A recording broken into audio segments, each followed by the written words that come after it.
السلام علیکم۔ پاکستان میں اللہ کے فضل اور کرم سے رمضان شروع ہو چکا ہے۔ آج تیسرا روزہ ہے۔ رمضان میں عام طور پہ ہم ایک دوسرے سے یہی سنتے ہیں کہ بھئی میں نے اس دفعہ رمضان میں 3 قرآن ختم کیے، میں نے 6 قرآن ختم کیے، میں نے 10 دفعہ قرآن ختم کیا۔ میرا خیال ہے اس دفعہ ہمیں تھوڑا سا مختلف کچھ کرنا چاہیے، اور وہ یہ کہ ہمیں قرآن کا جو ترجمہ ہے اس کو بھی ساتھ لے کر چلنا چاہیے، تفسیر نہیں، کیونکہ تفسیر جو ہوتی ہے تو وہ بہت زیادہ مفصل ہوتی ہے، دوسرا وہ جو لکھنے والا ہوتا ہے اس کی مطلب اپنی رائے ہوتی ہے، تو اس میں یہ ہے کہ انسان جو ہے پھر اللہ تعالیٰ کا جو ڈائریکٹ میسج ہے اس سے کافی ڈیویٹ ہو جاتا ہے، اس کو مطلب سمجھ نہیں آتی کہ یہ لکھنے والے کا اپنا اوپینین ہے یا یہ اوریجنل قرآن کا میسج ہے۔ ترجمے کی بات کر رہا ہوں صرف، وہ اس طرح سے کہ آپ ایک سمپل ترجمے والا قرآن لے لیں اور جتنا بھی قرآن آپ نے پڑھنا ہے آپ پڑھتے رہیں، لیکن ساتھ میں آپ چلتے چلتے ترجمے پہ بھی نگاہ ڈالتے رہیں۔ ضروری نہیں کہ آپ ورڈ بائی ورڈ، لفظ بائی لفظ آپ ترجمہ پڑھیں، لیکن ساتھ ساتھ نگاہ ڈالتے رہیں، اور اسی چیز کو رمضان کے بعد بھی معمول بنا لیں۔ اس سے یہ ہوگا جو قرآن کا بیسک میسج ہے نا وہ ہمیں کنوے ہو جائے گا، جو کہ عام طور پہ نہیں ہوتا۔ اور عام طور پہ لوگ کہتے ہیں جی ہم ترجمہ پڑھتے ہیں لیکن ہمیں سمجھ نہیں آتی۔ کوئی بات نہیں، آپ پڑھتے رہیں، ہر چیز اس میں آپ فوری طور پہ سمجھنے کی کوشش نہ کریں۔ کچھ چیزیں آپ کو لگے گا کہ آپ کی سمجھ سے بالکل باہر ہیں، کچھ آپ سے ریلیٹڈ نہیں ہیں، لیکن اگر آپ ترجمہ پڑھتے رہیں گے نا تو 3 بیسک چیزیں ایسی ہیں جو کہ ہر انسان کے لیے جاننی ضروری ہیں۔ وہ قرآن کا سیٹ اپ اللہ تعالیٰ نے ایسا رکھا کہ وہ 3 چیزیں بہرحال آپ کو جو ہے نا انشاءاللہ تعالیٰ ضرور سمجھ میں آ جائیں گی۔ ان میں سے ایک تو ہے اللہ تعالیٰ کا جو مقام ہے، اللہ تعالیٰ کی جو ذات پاک ہے اس کا جو سٹیٹس ہے، جو رتبہ ہے، وہ سمجھ میں آنا شروع ہو جائے گا۔ دوسرا، انسان کی جو اپنی اوقات ہے نا، جس کے بارے میں اکثر انسان غلط فہمی میں رہتا ہے، وہ بڑی واضح ہو جاتی ہے قرآن کا ترجمہ پڑھنے سے۔ اور تیسرا، اس زندگی کی جو حقیقت ہے کمپیئر ٹو آخرت کے مقابلے میں اس زندگی کی کیا حیثیت ہے، کیا وقت ہے، کیا اصل ہے، وہ کلیئر ہو جاتا ہے۔ تو بہرحال یہ ہے کہ ترجمہ جو ہے نا اس دفعہ ضرور شامل کریں۔ تراویح تو اس دفعہ ویسے ہی یعنی روٹین سے ہٹ کے چلے گی، کیونکہ مساجد میں تراویح پڑھنا شاید سب کے لیے ممکن نہ ہو۔ حقیقت اصل میں یہ ہے تراویح کے حوالے سے کہ رسول اللہ صلی اللہ علیہ وسلم نے 3 رات تک مسجد میں تراویح پڑھائی تھی، اس کے بعد پھر انہوں نے یہی حکم دیا تھا کہ اب آپ لوگ جا کے گھر پہ پڑھو۔ لیکن بعد میں پتہ نہیں کس طرح سے یہ سارا سلسلہ ڈیولپ ہوا، جو آج کل چل رہا ہے مسلم ورلڈ میں، کہ ہم مطلب مساجد میں جاتے ہیں اور جناب 1 سپارہ روز کا پڑھنا ہے، اور 30 دن میں 30 سپارے ختم کرنے ہیں، اور جناب 27 تاریخ کو شبینہ کرنا ہے۔ یہ سیٹ اپ رسول اللہ صلی اللہ علیہ وسلم کو بتایا ہوا نہیں ہے۔ اگر کسی شخص کے لیے اس بات کی کوئی اہمیت ہے کہ رسول اللہ صلی اللہ علیہ وسلم کا حکم ہے اس کی اطاعت کی جائے، کیونکہ اللہ تعالیٰ بھی اس چیز پہ بہت زور دیتے ہیں کہ اللہ کے جو رسول ہیں ان کی اطاعت کی جائے، تو پھر وہ کلیئر حکم تھا کہ گھروں پہ جاؤ اور جا کے گھر پہ جا کے یہ نماز پڑھو۔ بیسیکلی یہ بھی ایک حقیقت ہے، صحیح احادیث سے بالکل واضح ہے کہ جو تراویح ہے وہ الگ سے کوئی نماز نہیں تھی۔ رسول اللہ صلی اللہ علیہ وسلم جو تہجد کی رکعت پڑھتے تھے رات کے آخری حصے میں، یہ وہی ہے مطلب۔ لیکن ظاہر یہ باتیں عام طور پہ اب ہمارے لیے سمجھنا ممکن اس لیے نہیں کہ ہم آگے سے یہ جواب دیتے ہیں، لو جی یہ آپ کیا ہمیں نئی باتیں بتا رہے ہو، ہم تو بچپن سے ایسے دیکھتے آ رہے ہیں، ہم نے تو اپنی دادا نانا سے جو طریقہ سیکھا تھا وہ تو بالکل یہی تھا، آپ پتہ نہیں کہاں سے بتا رہے ہو۔ لیکن بہرحال حقیقت یہی ہے۔ کہ جو رات کے آخری حصے میں اٹھ سکتا ہے وہ رات کے آخری حصے میں اٹھ کے نماز پڑھ لے، یہ والی نوافل پڑھ لے، اور ورنہ یہ ہے کہ رسول اللہ صلی اللہ علیہ وسلم نے یہ اجازت دی تھی کہ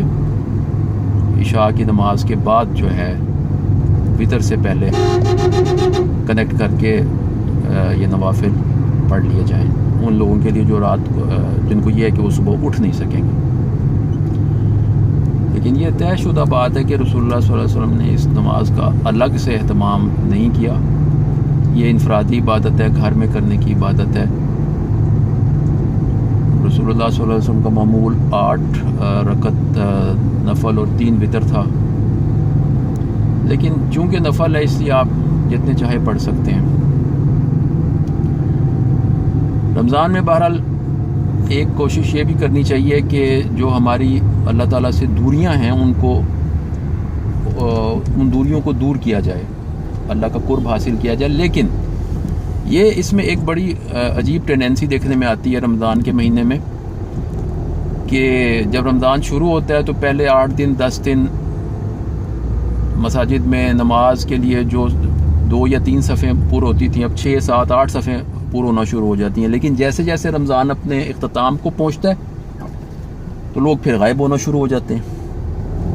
یہ بڑی دیکھنے میں بڑی اچھی بات لگتی ہے کہ واہ بھی دیکھو کیسے مسلمان چوک در چوک مساجد میں آ رہے ہیں، لیکن یہ جو بعد میں واپس غائب ہونا شروع ہو جاتے ہیں یہ بڑی خطرناک بات ہے۔ یہ بیسیکلی ہم اللہ تعالیٰ کو یہ کہہ رہے ہوتے ہیں کہ جی اللہ جی آپ نے تو سارا سال یہ نماز فرض کی ہے ہمارے لیے کہ ہم سارا سال پڑھیں، لیکن ہم نہیں پڑھتے۔ ہماری this is what we have to offer, آپ ہماری یہ جو چوائس ہے یہ آپ قبول کریں، ہم صرف 1 مہینے میں پڑھیں گے اور وہ بھی جتنے دن ہمارا دل چاہے گا۔ بیسیکلی عادات جو ہیں اپنی اس میں چینج کرنی چاہیے۔ اگر آپ اس میں اپنی نیکی انہینس نہیں بھی کر سکتے تو کم از کم ایک انسان گناہ چھوڑ دے۔ یعنی سمجھیں کہ ایک شخص تو وہ ہے جو کہ رمضان کے مہینے میں اپنی جو نیکیاں ہیں، جو عبادات ہیں، اللہ تعالیٰ کی جو اطاعت کا سلسلہ ہے اس کو بڑھاتا ہے، یہ تو بہت ہی اچھی بات ہے۔ لیکن خدا نخواستہ اگر ہم میں سے کوئی ایسا ہے کہ جو اس مہینے میں بھی بالکل اللہ تعالیٰ کی ذات پاک سے بے پرواہ ہو کر محض اپنی خواہش کے ہی پیچھے چلتا ہے اور سارا دن یا تو روزہ سرے سے نہیں رکھتا، یا اگر رکھتا بھی ہے تو بس روزہ رکھ لیتا ہے لیکن باقی اپنی نگاہ کی حفاظت نہیں کرتا، زبان کی حفاظت نہیں کرتا، جو نفس کو اچھا لگتا ہے وہ سارا دن بیٹھ کے ٹی وی پہ انٹرنیٹ پہ دیکھتا رہتا ہے یا جیسے بھی اس کا دل چاہتا ہے زندگی گزارتا رہتا ہے، یہ ٹھیک نہیں ہے۔ اس سے بہتر میرے خیال میں وہ شخص ہے جو نیکیاں تو نہیں بڑھا رہا تھا لیکن گناہ بھی نہیں کر رہا۔ وہ فرض نمازیں پڑھتا ہے، جتنا ہو سکتا ہے اس سے وہ قرآن تھوڑا سا پڑھ لیتا ہے، جتنا بھی اس کے لیے ممکن ہو اللہ نے بنایا ہے، اور پھر سو جاتا ہے، سارا دن سویا رہتا ہے۔ دیکھنے والے کو لگے گا لو یار سویا ہی پڑھا رہا ہے، اس نے کچھ کیا نہیں، لیکن یہ اس لحاظ سے بہتر رہا کہ اس نے گناہ بھی نہیں کیے۔ تو یہ ہم سب کو کوشش کرنی چاہیے کہ اس مہینے میں اللہ تعالیٰ کے ساتھ جو رشتہ ہے وہ اسٹرانگ کیا جائے، مضبوط کیا جائے، اور پھر یہ ہے کہ اس سلسلے کو قائم رکھا جائے۔ یہ نہیں کہ رمضان ختم ہونے کے قریب یا رمضان ختم ہوتے ہی اپنے پرانے طریقوں پہ آ جائیں اور جناب ابھی رمضان کی آخری رات جو ہے وہ گزر بھی نہ پائی ہو تو تیاریاں شروع کر دیں بازاروں میں ہلا گلا کرنے کی، اور چاند رات کو پتہ نہیں تو یہ نام کہاں سے اور کیسے آیا، چاند رات کو جناب جا کے بازاروں میں وہی عجیب قسم کے سلسلوں کے طوفان برپا کر دیں، بے حیائی کے، اور مطلب جینڈر مکسنگ اور جناب یو نو واٹ ہر چیز جو چلتی ہے۔ بھائی اگر آپ نے شاپنگ کرنی ہے عید کی، اگر کوئی ایسا آپ نے اپنے اوپر فرض کر لیا ہے، حالانکہ کوئی ضروری نہیں ہے کہ مطلب آپ عید پہ جا کے جو نئے کپڑے اور نئی چیزیں جب تک نہیں پہنیں گے تو عید نہیں ہوگی، ایسا نہیں ہے۔ تو لیکن اگر آپ نے کرنا ہی ہے تو آپ شعبان کے مہینے میں کر لیں بھائی۔ ضروری ہے کہ رمضان کے مہینے میں جو کچھ بھی جتنی بھی اللہ تعالیٰ نے آپ کے لیے اعمال کی پاکیزگی آپ کے نصیب میں ڈالی تھی وہ آپ کرنے کے بعد پھر جا کے یہ گڑبڑ کریں، تو یہ مطلب ایوائڈ کرنا چاہیے سلسلہ۔ اور یہ جو افطار پارٹیز ہیں یہ بھی بڑا ایک عجیب سلسلہ ہے، اچھے بھلے اپنی طرح کے کھاتے پیتے لوگوں کے گھروں میں جا کے افطار پارٹیاں کرنا یا ان کو بلا کے افطار پارٹیاں کرنا, اور اس میں وہی ہلا گلا چل رہا ہوتا ہے. مغرب کی اذان ہو چکی ہوتی ہے, کسی کو اس نماز کی ہوش نہیں ہوتی, اور بس بیٹھ کے گپیں چل رہی ہیں اور سلسلے چل رہے ہیں.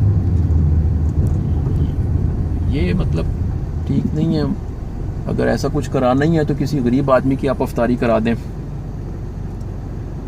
یہ مطلب سارے سلسلے جو ہے نا, بیسیکلی بات یہ ہے کہ ہمیں رمضان کو نا we should keep it simple, دنیاوی لیول پہ بھی اور یعنی آخرت کے لیول پہ بھی. That's really good for us. بس یہ بات ہے.